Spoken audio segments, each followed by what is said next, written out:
Hi friends, అందరికీ నమస్కారం అండి. ఈరోజైతే ఫ్రైడే కదండి, అందుకే అందరికీ విష్ యూ హ్యాపీ ఫ్రైడే అండి. ఫ్రైడే అనగానే ఆడవాళ్ళకి ఇంకేముందండి, ఇండ్లు తుడుచుకోవడము, పూజలు చేయడం, ఇవే కదా రొటీన్. ముందు రోజే బూజులు దులిపేసుకొని శనివారము బుధవారం బూజులు దులుపుకొని రెడీగా ఉంటాం కదండి. అదే ఫ్రైడే పనమ్మాయి ఇల్లు తుడుస్తూ ఉందండి. నిన్న తుడవలేదు, ఈరోజు తుడుస్తూ ఉంది. ఇదిగోండి పూజ అయితే చేసేసానండి. శుక్రవారం కదా, కొంచెం లేట్ అయినా కానీ నీట్గా ఓపికగా చేస్తానండి. నాకు మనశ్శాంతిగా కూడా ఉంటుంది అన్నీ నీట్గా చేసుకున్నట్లయితే. అయితే మధ్యాహ్నం ఉదయం పొంగల్ చేశానండి. టిఫిన్లోకి పొంగలి, పుట్నాలు, మరి వేరుశనగకాయలు పప్పులేసి చట్నీ చేశాను. కాంబినేషన్ బాగుంటుంది కదండి. నిన్నటి అల్లం అంటే టమోటా చట్నీ కారం ఉండిందండి, అది ఇది కలుపుకొని తినేసాము. ఇదిగోండి గోంగూర చట్నీ చేస్తున్నాను. నేను గోంగూర చట్నీ ఇలా చేస్తానండి. ఎండుమిర్చి వేయను, పచ్చిమిర్చి వేస్తాను. కానీ ఒక వారం నుండి ఎండుమిర్చినే వాడుతున్నానండి, కొంచెం హెల్త్ ఇష్యూస్ ఉన్నాయని. అదిగోండి బియ్యం అయితే ఒక గంట ముందు నానబెట్టేశానండి. ఒకవైపు రైస్కి పెట్టేస్తున్నాను, ఒకవైపు ఇది వేపుకొని పచ్చడి చేసేసి లాంగ్ బీన్స్ అంటే క్లేవ్ బీన్స్ ఉన్నాయి కదండి, మన లైవ్లో మన కార్తీక్ చెప్పాడు కదా, గ్రీన్ క్లేవ్ బీన్స్ అంటారంట వాటిల్ని. అవి కొన్ని ఉన్నాయండి, మొన్న చేసినట్టు కొన్ని ఎత్తి పెట్టాను. ఎక్కువ చేసిన వేస్ట్గా పడేయడం ఎందుకని, ఎక్కువ ఉంటే ఆఫ్ చేసి చేస్తానండి. అది ఉదయం కొద్దిగా బోండాలు వేసానండి, పిల్లాడు టిఫిన్లోకి అడిగితే. ఆయిల్ అంతా వంపేస్తున్నాను. అదిగోండి ఆయిల్ పెట్టి ఎండుమిర్చి, ధనియాలు, శనక్కాయ పప్పులు, ఉప్పు అవన్నీ పక్కన పెట్టి చూపెట్టాను కదండి. గోంగూర అయితే ఊరగాయ వేద్దామని నిన్నంతా ఆరబెట్టానండి. కానీ మా అబ్బాయి వద్దమ్మా అన్నాడు. ఇంకా అందుకనేసి మొన్న ఒకసారి చేశాను కదా, ఊరగాయ కని తెచ్చారు, మళ్ళీ ఇంక వద్దమ్మా పచ్చడి చేసే కొద్దిగా అన్నారు. ఇంక అందుకని కొద్దిగా పచ్చడి చేస్తున్నానండి. ఆకంతా పచ్చడి చేయనులేండి, కొద్దిగా వేపేసి స్టోర్ చేసి పెట్టామంటే మళ్ళీ ఎప్పుడైనా ఉపయోగపడినప్పుడు వాడుకోవచ్చు, పప్పులోకి అట్లా వేసుకోవచ్చండి. అంతా కుళ్ళిపోతుంది, ఫ్రిడ్జ్లో పెట్టినా కానీ వాడిపోయినట్టు అయిపోయి కుళ్ళిపోతుంది కూడా కదా. అందుకని అలా చేస్తూ ఉంటాను నేను. అప్పుడప్పుడు వేపేసి తడి లేకుండా ఆరబెట్టాం కదా, కాబట్టి ఎక్కువ రోజులు నిల్వ ఉంటుందండి. కొంచెం డబ్బాలో వేసి పెట్టామంటే తిరిగి ఆయిల్లో వేపుతాం కదా, చెడిపోదు. ఒక 15 రోజుల దాకా నిల్వ ఉంటుందండి. ఈ 15 రోజుల్లో మళ్ళీ ఎప్పుడైనా మనకు అవసరమైతే పప్పులోకో దాంట్లోకి వేసుకోవచ్చని అలా స్టోర్ చేస్తాను.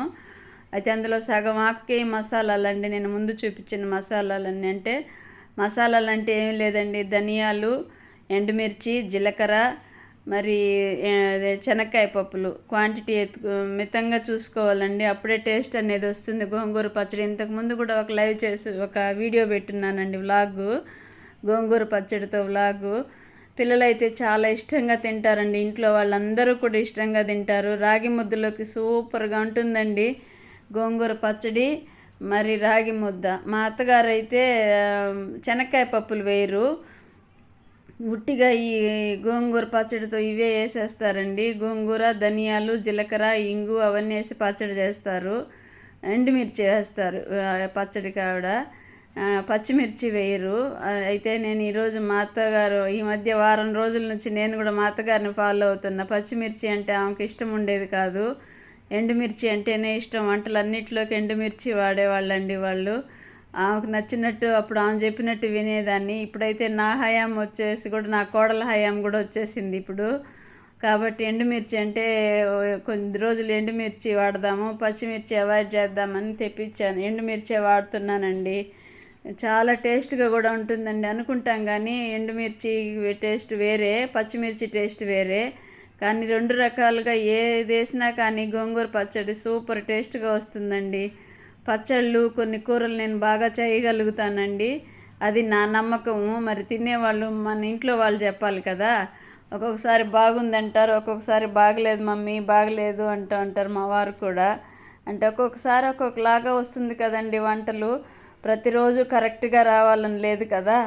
ఒక్కొక్క రోజు మైండ్ ఒక్కొక్కసారి ఒక్కొక్కలాగా ఉంటుంది, దాన్ని బట్టి వంటలు కూడా చేసేస్తూ ఉంటాం అనుకుంటాను నేను. ఈరోజు నాకు మైండ్ పెట్టి చేయలేదు అంటే వేరే వైపు ఆలోచనలు వెళ్ళిపోతున్నాయి అని అర్థం.